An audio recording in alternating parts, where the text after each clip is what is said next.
Hello friends, मैं विपिन प्रसाद आपका अपना यूट्यूब चैनल एशियन मैथ्स में स्वागत करता हूं। फ्रेंड, आज का मेरा टॉपिक है एरिया ऑफ सिमिलर ट्रायंगल्स। तो फ्रेंड, इस टॉपिक को स्टार्ट करने से पहले अगर आप इस चैनल पर नए हैं, चैनल को सब्सक्राइब कीजिए, साथ साथ बेल आइकन का अवश्य दबाइए ताकि नई नई वीडियो की जानकारी मैं समय समय पर दे सकूँ। तो देखिए question, DEF are respectively the midpoints of sides AB, BC and CA of triangle ABC।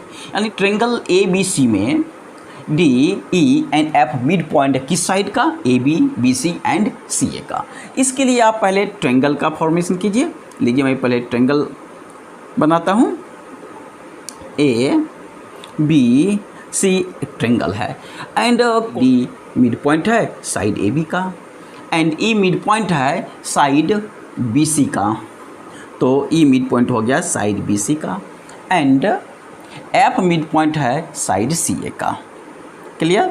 अब हम ये जो पॉइंट, तीनों पॉइंट देख रहे हैं ना, हम इस लाइन सेगमेंट से मिला ज्वाइन करा दीजिए, इसको भी इससे ज्वाइन करा दीजिए। राइट? तो फ्रेंड, यहाँ पर आपको लिखना पड़ेगा क्योंकि since D, E and F be the midpoints of sides AB, BC and CA respectively। चूँकि दिया हुआ यह क्वेश्चन में आपको प्रूव क्या करना है? Find the ratio of the area of triangle DEF and triangle ABC। यानी triangle DEF and triangle ABC का एरिया का रेशियो निकालना है। सो फ्रेंड्स, यहाँ पर देखिए E and F mid point है किस साइड का? BC का। और F किसका मिड पॉइंट है? साइड AC का। तो आप जानते हैं ना, since E and F mid point है तो मिड पॉइंट थ्योरम से क्या होगा? EF parallel to AB and EF equal to half AB। ये मिड पॉइंट थ्योरम आप जानते हैं। ये मैं रफ में इसको मैं समझा रहा हूँ। देखिए कि अगर ट्रायंगल यह ABC है and E and F mid point है साइड AB एंड AC का, सो EF BC के पैरेलल होगा। क्लियर? एंड EF क्या होगा? BC का आधा होगा। ये तो आप जानते ही होंगे mid point theorems. So friend, यहाँ पर आपको लिखना पड़ेगा क्या? Since E and F are mid points of sides BC and AC, BC and CA respectively, therefore EF parallel to AB, so EF parallel to AB and EF equal to half AB। लिख दीजिएगा यहाँ पर by mid point theorem. एक एक step अच्छा से समझिए इसका। क्लियर? अब फ्रेंड्स, जब EF AB के पैरेलल है तो क्लियर है ना कि EF इस BD के भी पैरेलल होगा ना, क्योंकि सिंस EF जब पैरेलल है AB का, इसका मीनिंग यही हुआ ना कि EF आल्सो पैरेलल हो जाएगा BD का, क्योंकि EF parallel whole line AB का, लाइन सेगमेंट AB का, सो EF पैरेलल हो जाएगा BD का। Similarly D and F mid point है ना किसका? साइड AB एंड AC का, so DF parallel to BC and DF equal to half BC। Since D and F be the mid points, so therefore DF parallel to BC, DF parallel to BC and DF equal to क्या हो जाएगा? BC का आधा हो जाएगा, half BC। Clear? Since DF parallel to BC, इसका meaning क्या हुआ कि अगर DF BC के पैरेलल है सो DF BE के भी पैरेलल हो जाएगा, यानी ये इसके भी पैरेलल हो जाएगा।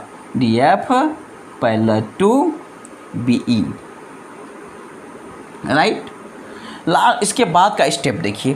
Since DF parallel to BE, DF parallel to BE and EF parallel to BD, EF parallel to BD। ये तो मैं बता चुका हूँ कैसे आया। देयरफॉर इसका मतलब क्या हुआ कि BEFD क्या हो गया, पैरेललोग्राम हो गया। So therefore BEFD is a parallelogram, ये पैरेललोग्राम हो गया।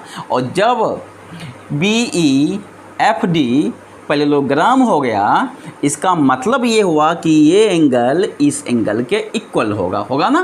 पैरेललोग्राम का अपोजिट एंगल्स क्या होता है, इक्वल होता है। अगर इस एंगल का नाम मैं 1 दे दूं, इस एंगल का नाम 2 दे दूं, तो क्या हो जाएगा, एंगल 1 इक्वल टू एंगल 2 होगा ना, angle 1 equal to angle 2। Friends इसी प्रकार आप देखिए कि ECFD भी क्या हो जाएगा, ये भी पैरेललोग्राम हो जाएगा ना। जैसे मैं इसको प्रूव किया हूँ पैरेललोग्राम, इसी प्रकार हम प्रूव कर सकते हैं कि ECFD भी पैरेललोग्राम हो जाएगा। लेकिन अब इसको प्रूव करने की ज़रूरत नहीं है, क्योंकि आपने एक प्रूव करके दिखा दिया, तो अब ECFD पैरेललोग्राम है, यह आपको दिखाने की ज़रूरत नहीं है। तो सिमिलरली करके आप लिख सकते हैं, similarly ECFD is also parallelogram. Therefore जब ECFD पैरेललोग्राम हो गया, तो पैरेललोग्राम का अपोजिट एंगल क्या होता है, इक्वल होता है। तो यानी यह एंगल इस एंगल के इक्वल हो जाएगा। अगर इस एंगल का नाम 3 दूं, इस एंगल का नाम 4 दूं, तो क्या हो जाएगा, एंगल 3 इक्वल टू एंगल 4। इसी प्रकार ध्यान दीजिए EFAD भी पैरेललोग्राम हो जाएगा। सो यह एंगल इस एंगल के भी इक्वल हो जाएगा, है ना। Also EFAD is a parallelogram. So therefore तो ये एंगल भी इस एंगल के इक्वल हो जाएगा। अगर इसका नाम दो 5, इस एंगल का नाम दो 6, सो एंगल 5 एंगल 6 के इक्वल हो जाएगा, angle 5 equal to angle 6। So friend in triangle DEF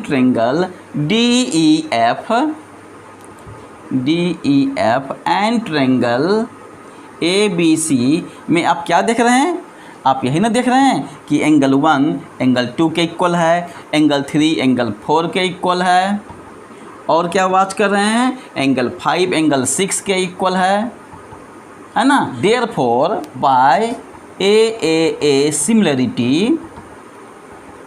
similarity triangle DEF similar हो जाएगा ट्रायंगल ABC। क्लियर। इसके बाद का स्टेप मैं बता रहा हूँ, देखिए। देयरफॉर ट्रायंगल DEF सिमिलर हो जाएगा ट्रायंगल CAB, यानी ट्रायंगल DEF सिमिलर हो गया ट्रायंगल CAB। अगर मैं ABC लिखता हूँ तो सिमिलर नहीं होगा, क्योंकि एंगल D एंगल A के सिमिलर नहीं है। देखिए एंगल D कितना है, यहाँ पर 4 है, और एंगल A कितना है, 6 है। सो ये एंगल इस एंगल के इक्वल तो है नहीं, राइट ना। इसलिए जब भी लेंगे तो हम इसी फॉर्म में लेंगे। जब ट्रायंगल DEF सिमिलर हो गया ट्रायंगल CAB का, तो इसका मीनिंग क्या हुआ कि इसका एरिया और इसके एरिया का रेशियो अपने साइड के स्क्वायर के इक्वल होता है। ये मैं प्रूफ कर चुका हूँ। जब तक सिमिलर नहीं होगा तब तक दोनों ट्रायंगल के एरिया का रेशियो अपने साइड के स्क्वायर के रेशियो के इक्वल कभी नहीं होगा। So therefore area of triangle DEF upon area of triangle ABC है तो निकालना है, ratio of the area of triangle DEF and area of triangle ABC। Area of triangle ABC equal to area of triangle DEF upon area of triangle, ये DEF किसके similar है, CAB के इक्वल है। सो ट्रायंगल ABC को लिख सकते हैं ट्रायंगल CAB अनइक्वल टू। अब फ्रेंड्स देखिए DEF का कौन सा साइड लेते हैं, साइड में DF लेता हूँ, राइट, DF। और CAB का कौन सा साइड लेता हूँ, BC लेता हूँ, साइड में लेता हूँ BC का स्क्वायर। बट फ्रेंड्स मैं ये प्रूफ कर चुका हूँ कुछ DF क्या होगा, BC का आधा होगा, या BC DF का 2 गुना होगा, राइट ना, मैं ये बता चुका हूँ। सो DF को मैं क्या लिख सकता हूँ, हाफ BC, और डिनोमिनेटर में क्या है BC, यहाँ लिख लीजिए BC का होल स्क्वायर। सो फ्रेंड ये BC कैंसिल, तो क्या रह गया 1/2 का होल स्क्वायर, और 1/2 का होल स्क्वायर का मतलब 1/4 यानी 1/4। यही तो मांग रहा है, find the ratio of the area of triangle DEF and triangle ABC equal to 1/4। So friends, आज का यह वीडियो कैसा लगा? अगर अच्छा लगा होगा प्लीज़ लाइक शेयर सब्सक्राइब करना नहीं भूलिए। फिर मिलेंगे नए वीडियो के साथ। जय हिंद।